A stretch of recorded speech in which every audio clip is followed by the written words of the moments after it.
لا درێژەی کار و چالاکیەکانیدا و بە مەبەستی بەرزکردنەوەی ئاستی ڕۆشنبیری خوشکان ئەنجومەنی خوشکانی خەلیفانی کۆمەڵ سیمینارێکی بۆ شکریە شێخانی ئەندامی پەرلەمانی کوردستان ساز کرد.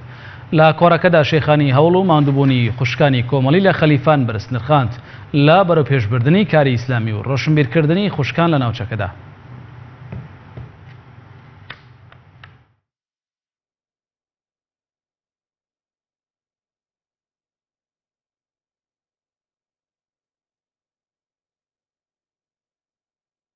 خوشکانی خەلیفانی کۆمەڵی ئیسلامی کوردستان هەستاین بە سازدانی کۆڕێک بۆ بەڕێز مامۆستا شکوریە شێخانی ئەندامی پەرلەمانی کوردستان بە مەبەستی بەرزکردنەوەی ئاستی وشیاری و زیاتر گرنگیدان بە کاری خوشکان و زیاتر بە بەرەپێدانی کاری خوشکان لە ناوچەکەماندا.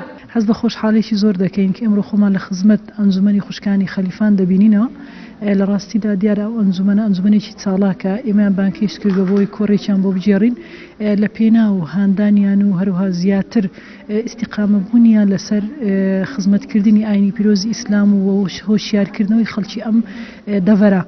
دیارە خەڵکی ئەم دەڤەرە زۆر خۆشحاڵن لە خزمەت ئەو خوشکانەوە کە چالاکیێکی باشیان هەیە و تەوعیە خەڵک دەکەن و لە هەمان کاتیشدا بە نامیلکە و بە کۆڕ و بە سمینار و بەوتار و هەروەها فێرکردنی قورئان و گەیاندنی پەیامی قورئان لە خزمەت خەڵکی ئەم دەڤەرەدان.